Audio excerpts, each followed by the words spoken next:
Good morning, everybody. My name is Carrie Wilson. I'm Chris Wilson's wife, the owner of Modified Independence. And so he has asked me to come on here and do my Thursday thoughts just because of some situations that I have found myself in, unfortunately. Over the last 6 months, I've had two surgeries, one in the hospital and one outpatient. My outpatient surgery was just a week and a day ago. And I suffer from Crohn's disease. And so I had to have a procedure done. And we wanted to talk to you a little bit about, kind of what happened to me and what we thought about and what we think that might interest you all as far as taking care of yourself and being safe when you come home. So I'm 48. Again, I have Crohn's disease, really no other health conditions. I work out 3 days a week. I lift weights, and so feel pretty healthy and strong, and I have some good core, strength.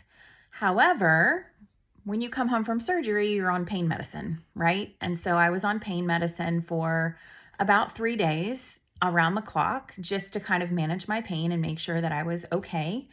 Um, and it got us thinking, like, what does everyone else do when this happens? Well, I happen to live with Chris, and he's an excellent caretaker, but he also has all kinds of equipment around the house because that's just who he is. And so he suggested that I put a small shower chair in our shower. And at first I was like, I don't need that. And he said, well, you don't need it, but if you do need it, at least it will be there. And I really didn't need it, but it was nice to know that I had a place to sit down if I got lightheaded or dizzy, which we do sometimes on pain medication, no matter what our age is, no matter how we are physically. Um, and when you have to yell for help because you've fallen, it's too late. So I was very grateful to have that in there. And it was just a little bit of a security blanket for me, knowing that if I needed to sit down for a second, I could. And so we have a small shower chair in our shower, and it's still in there. It's a week after surgery, and I'll probably keep it in there for a little while longer.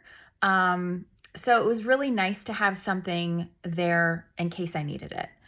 I didn't get a lot of instructions from the hospital as far as, and this was outpatient, but this was even true before when I was there for a couple of days for an emergency surgery in January.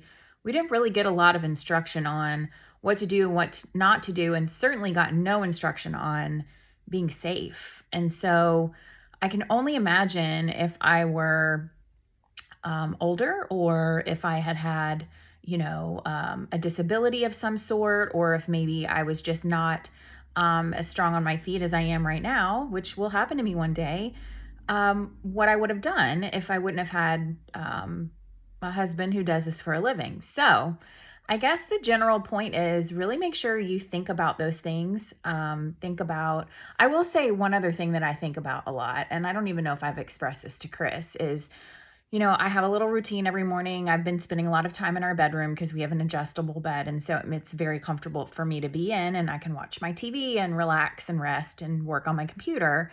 But we have a pretty long comforter. And so I make sure and tuck the corners in on the sides because I was kind of afraid getting up in the middle of the night on pain medicine, and even not on pain medicine, of tripping on the corners of the bed, on the comforter that kind of hangs down. So I kind of tucked them. I've been tucking them every morning. I've just been sort of thinking about things of, it's better to be safe than sorry. And so those are some things that I personally have done. But really think about when you come home, how you can remain safe no matter how old you are, how strong you are, because pain medicine can make you very dizzy. It can make you just not quite feel like you're on your feet like you normally are. So I wish everyone lots of success and lots of good health. And I hope you guys have a good day. Bye.